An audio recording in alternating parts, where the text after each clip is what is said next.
సుజాత, నేను ఆఫీస్కి వెళ్ళొస్తాను. అలాగే. సుజాత, నువ్వు చేస్తున్న పని నాకేం నచ్చలేదు. ఆవిడకి నచ్చజెప్పి కాపురానికి పంపకపోగా సానుభూతితో మాట్లాడి ఎన్నాళ్ళు ఇంట్లో అట్టి పెట్టుకుంటావు? అలా మాట్లాడకండి. దాని సంగతి మీకు తెలియదు. గొడవలు లేకుండా ఏ కాపురం సాగదు. అది నేను తెలుసుకోగలను. కానీ కనీసం ఈ విషయం వాళ్ళ నాన్నకన్నా తెలియజేస్తే మంచిదేమో.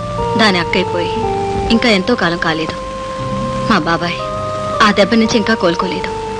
ఇప్పుడు మళ్ళీ దాని కాపురం ఇలా అయిందని వింటే తట్టుకోలేడండి. అందుకే నేనే ఎలాగో మెల్లిగా నచ్చ చెప్పి దాన్ని పంపేస్తాను. మొగుడు పెళ్ళాల కీచులాట్లు చీకటి పడేసరికి సర్దుకోవాలి. లేకపోతే రోజులు గడిచే కొద్దీ పంతాలకు పోయి పట్టింపులు పెరిగి చిలికి చిలికి గాలివాన్ చేసుకుంటారు. మీరు అనవసరంగా భయపడకండి. సురేష్ మనతో సంప్రదిస్తూనే ఉన్నాడు కదా. అతని వైపు నుంచి మనకి ఏ ఇబ్బంది లేదు. పోనీ దీన్నే 4 చివాట్లేసి పంపిద్దామంటే ఇప్పుడు అది ఒట్టి మనిషి కూడా కాదు. రేపు కాన్పు వచ్చాక అదే తెలుసుకుంటుందండి.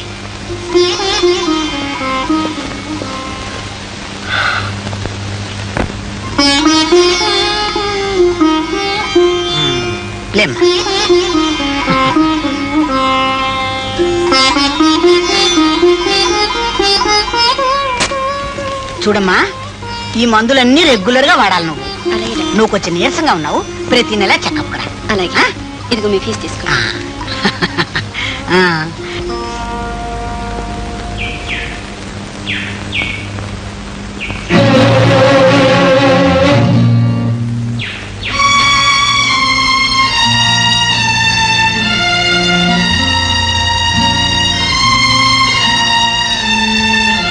ఎవరా కుర్రాడు? నా బాయ్ ఫ్రెండ్. బాయ్ ఫ్రెండా? చూడమ్మా, వయసులో ఉన్న ఆడపిల్లలు ఇలా మొగాళ్ళతో తిరిగితే లోకులు నిందవేరా? మొగుడు నల్లేస్తే నిందవేరా?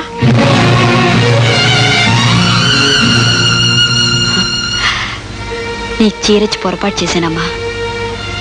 చాలా పెద్దదాని అయిపోయావు. పెద్ద పెద్ద మాట మాట్లాడుతున్నావు.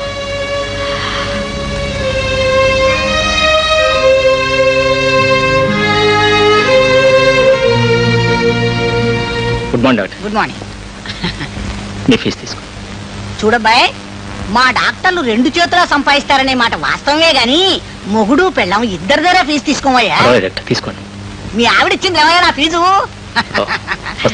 చూడు బాబు, ఆలు మగలు అహంకారంతో అప్పుడప్పుడు దూరం అవుతున్నా బిడ్డల మీద మమకారమే మళ్ళీ వాళ్ళని దగ్గర చేస్తూ ఉంటుంది.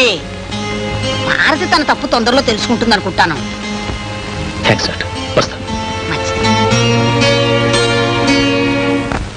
ఎన్నాళ్ళు ఉంటాయిలేండి ఈ కలతలని. రోజు నన్ను ఓదార్చుకొచ్చావు. ఇప్పుడు చూడు, కాన్పు కూడా దగ్గరకు వచ్చినట్టుంది. భారత ఆలోచనల్లో ఇంతవరకు మార్పు రాలేదు. రేపు మీ బాబాయ్ మనల్ని నిందిస్తే ఏం సమాధానం చెప్తావు? ఆడదానికి పురుడు మరో జన్మ అంటారు. ఏమైనా జరిగితే? అవునండి, వెంటనే మా బాబాయ్ కబురు చేద్దాం. మంచి చెడు ఆయనే నిర్ణయించుకుంటారు.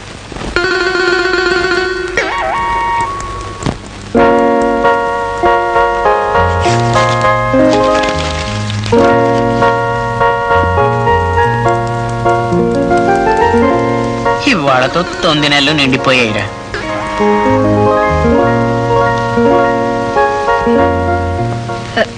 సంతకం పెట్టండి.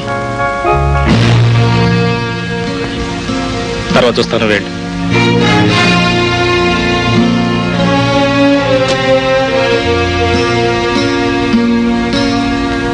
సురేష్ గారి భారీ పోస్ట్ ఖాళీగా ఉందని 9 నెలలుగా ట్రై చేసేస్తోంది.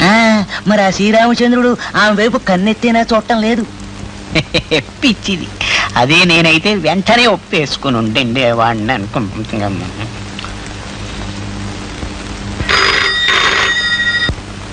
Hello, Suresh speaking.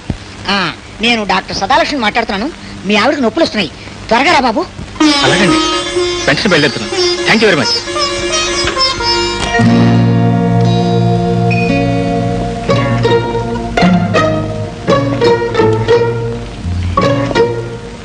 ఇదేమిటయ్యా, లోపల మీ ఆవిడ బిడ్డను కట్టుంటే నువ్వు నొప్పులు పడతావేమిటి? తొలి కాన్పు కదండి. అయితే మాత్రం నీకెందుకు బాధ? ఎవరండి? మీ వారిని అడగండి. మీరు మొదటిసారి బిడ్డను కన్నప్పుడు ఆయన ఎంత బాధపడ్డారు? ఆయనకు ఆ బాధ తెలియదులే. నాకు పిల్లలు లేరుగా.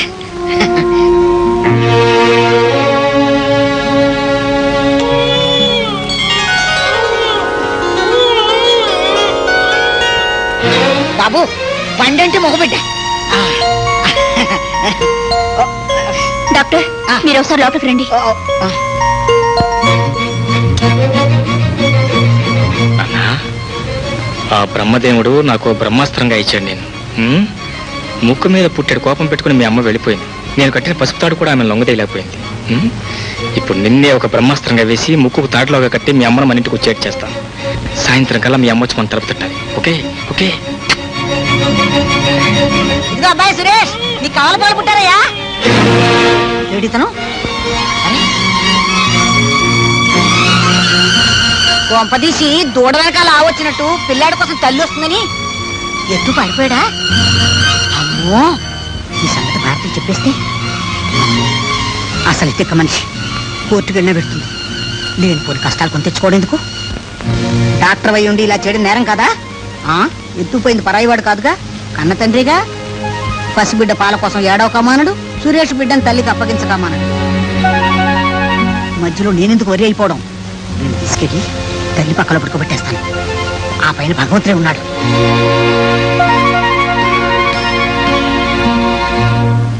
ఈ బిడ్డ ఎవర్రా? ఈ యశోదింటికి వచ్చిన చిన్ని కృష్ణుడేమో. మీరు ఊరుకోండి. ఈ మధ్య అడ్డమైన వాళ్ళు పిల్లలు గాని రోడ్డు పక్క కుండీలా బారేసిపోతున్నారు. వీడు కూడా వీడిని మనవడమ్మా. నా మనవడా? అబ్బాయి వాళ్ళు వచ్చిందా? లేదా నేనే పిల్లాన్ని తీసుకొచ్చాను.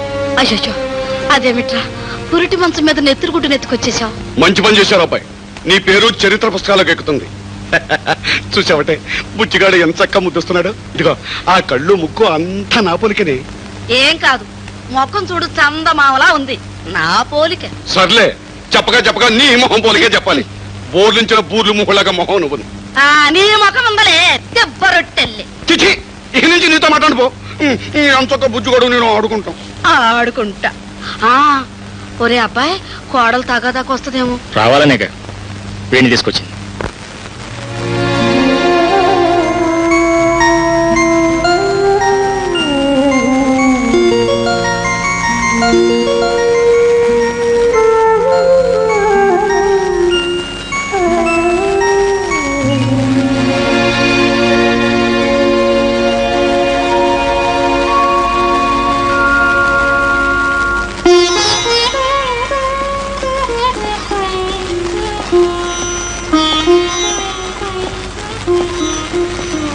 చూడండి మావయ్య గారు, భార్యాభర్తల మధ్య అభిప్రాయ భేదాలనేవి తామరాకు మీద నీటిబుట్ల అలా కనపడి మాయమవ్వాలే కానీ ఇలా ఇన్నాళ్ళు పెరిగిపోకూడదు. సమస్య మా చేతులు దాటిపోయిందని తెలుసుకున్నాకే పరిష్కారానికి మిమ్మల్ని పిలిపించింది. మెల్లగా నచ్చ చెప్పండి బాబాయ్. నాకెందుకో అది కాపురాన్ని తన చేతులారా పాడు చేసుకుంటుంది అనిపిస్తుంది. అల్లుడు గారితో ఒకసారి మాట్లాడి. అక్కర్లేదండి, ఈవిడ ఒప్పుకుంటే తీసుకెళ్ళడానికి అతను ఏ క్షణంలోనైనా సిద్ధంగానే ఉన్నాడు.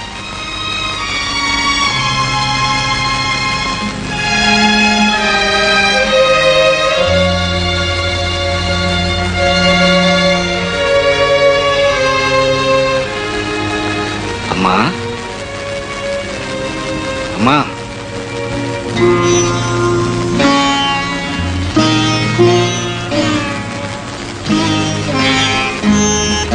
సుజాత నీ గురించి అంతా చెప్పిందమ్మా. నువ్వు పొరపాటు చేశావేమని నాకు అనిపిస్తుంది. సముద్రంలో అలలు, జీవితంలో కలతలు అతి సహజం. వాటిని నిబ్బరంగా తట్టుకుంటేనే. నానా, నేను కష్టాల్ని భరించలేక కాపురాన్ని పాడు చేసుకోలేదు.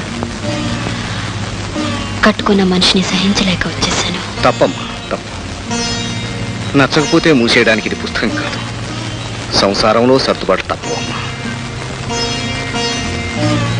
రాజీ పడి బ్రతకడం నాకు చేత కాదని నీకు తెలియదా నాన్న? రాజీ పడక తప్పదమ్మా. నువ్విప్పుడు బిడ్డకు తల్లివి.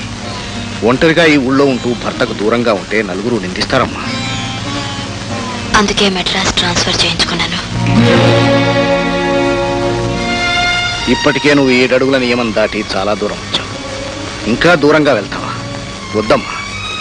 అసలు ఏం జరిగిందో చెప్పమ్మా. నేను మీ మామగారితో మాట్లాడొస్తాను. అక్క జీవితం ముగిసినట్లే నా బ్రతుకు తెల్లారిపోవాలనుకుంటే నీ ప్రయత్నం నువ్వు చేయి నాన్న.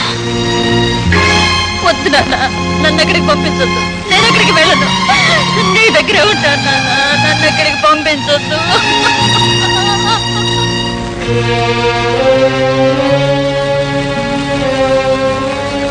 నీ ఇష్టం అమ్మా, నీ ఇష్టం.